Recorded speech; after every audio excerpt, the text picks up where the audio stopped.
Good morning, Commanders. To take a line from Melt, I am going to do a basic rundown of how to play Ark of War for beginners and run you through a few things that you're going to need to know. First and foremost, everyone starts at Bridge 1. At Bridge 1, as you can see when you hit the information tab on there, you start off with opening up at Bridge 1, Research Lab 1, all the way through the Integral Market. It will run you through a tutorial and tell you what you have to do and how you have to do it. You get once you hit your barracks, your third barracks at level 17, when it comes to the bridge, it pretty much is just there for leveling purposes, so you can get to other things. The forge is probably one of the more important ones to continue to level up, because once you get to a certain point, as you level your forge up, especially at, like, say, level 9, you can start crafting your nervous activators. At 10, you can do dragon slayers, whispers, thunders. The more senior, advanced, legendary gear at 11, and then of course at Forge 14 and 15, then you start to get your major game-changing craftables until you get to Forge 21, where you get the Armor of the Tyrant, you get to the Valkyrie and Titan, and then once you get into advanced research, you can start crafting the blue crystal, blues as we call them, and you're going to want to do that. When it comes to research, you need to make sure that you pick a track. In my case, I actually did 2 different tracks. I would bounce back and forth between one type and another, and that's because of the way I played in my role within the guild. I'm a utility player, so I started off as an infantry main, and I followed that track all the way up to Conquerors, and then into the Masteries, and then as we got to talking within the guild leadership, I used to be the vice leader for 1 Division 7 and the guild leader for a stretch when our guild leader needed to take a break and step back due to personal real-life reasons. And I jumped across and then did air because we were infantry heavy. So I'm kind of behind in some things, but I'm more advanced when it comes to others. You're also going to want to make sure that you pay close attention to your comm tower. Your comm tower is how well you can help other people. Your reinforcements, time helps, resources per help. We've realized that you can actually send 300 helps a day for resources. So at my level, I can send over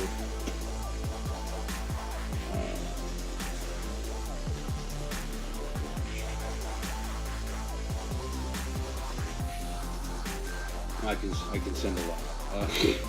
About 900 million to almost 1 billion resources a day.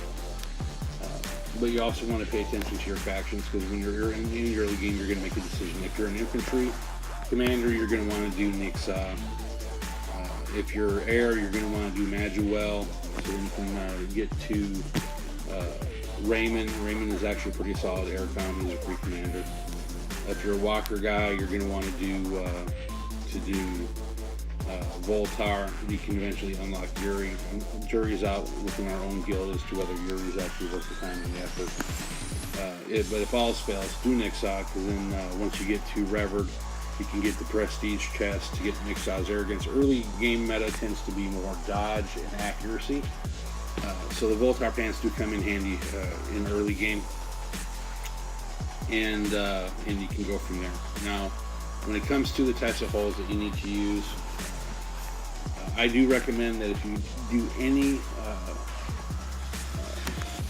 resource hauls, the Leviathan is probably the most important to get, because cash at a point becomes very critical, especially for its production. Otherwise, the earliest Ark haul that you're probably going to work towards in this craftable is Ares. You need 2 Dirges, 2 Whispers, and 2 Thunders, and then some Shadow Matter, and then it takes 7 days for it to craft. After that, you have Armageddon, which is Ares' big brother.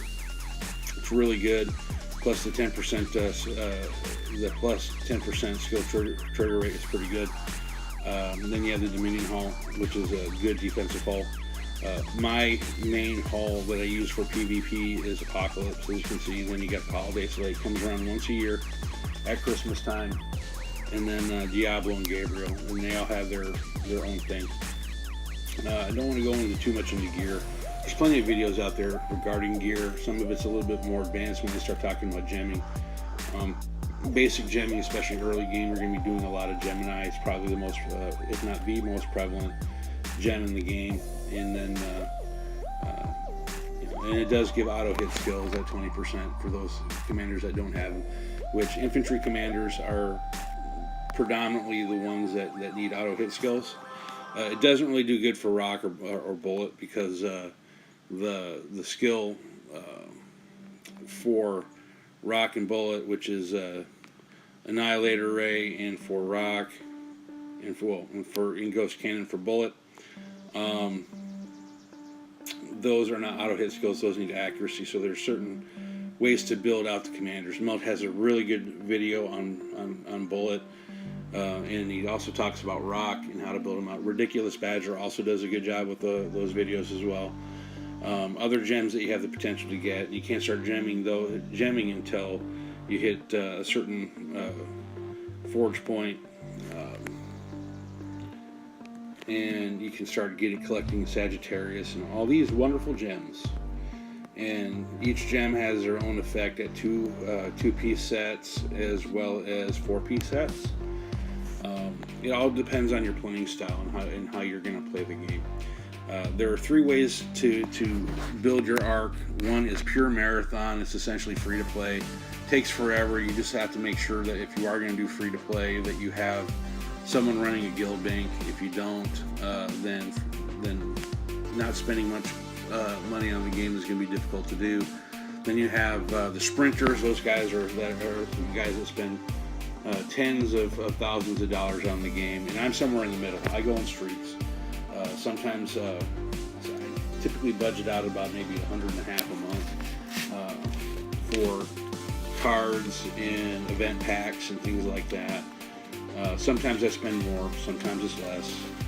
It all depends on what's going on. Here in the off season, I think I probably spent more money than I did during the Galaxy campaign season, this past season.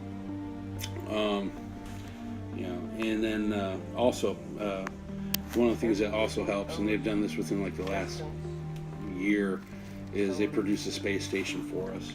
So then we can collect sands at a time. My level currently is 264. You collect at a certain rate over time. It's pretty much, I haven't seen the sands at a time collection speed change since I hit level 200. So I think that's pretty much the limit. And then of course you get free building speed up time and tech speed up time built into the space station. Then you have various other different projects that you can also speed up, like Commander Cure speed, Soldier Evolve speed, construction speed, things like that. It's all going to be based on how you want it to be done and what you want to spend on, for in-game items. And then of course currently we have our individual event is rapid construction. There's different ways to gain points. I haven't done anything yet because it's still too early in the day. And then of course we have our guild event that's still running from yesterday, and that's guild assistance. We are currently in the lead, yay! So that's another 8-hour shield for us. Shields are going to be important, especially when you're doing major building. We do have people that do play empty ship, which is a way to play the game and collect gold, so you can save up for different things. And of course we have our events, like this is a 2-week event.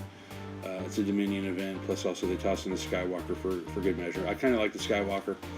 We can also get Galileo. He's a pretty good early to mid-game Walker commander, free to play.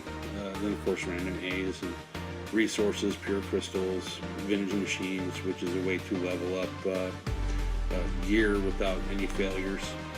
That's also something that you need to pay close attention to, is when you go into the Forge Craft, you can upgrade gear.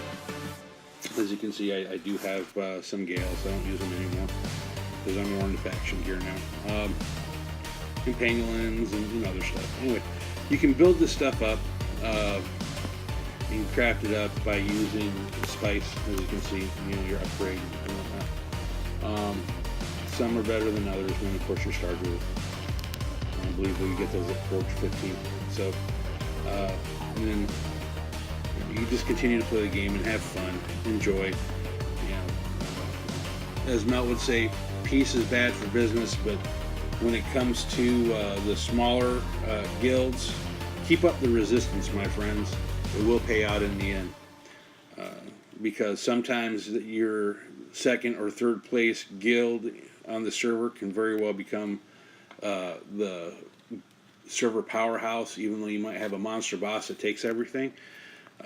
You can still overpower their guild over time and fight the good fight. So, once again, this is Siva Yarve from server 447, 1 Division 7 representing. And have fun, play safe, and enjoy the game.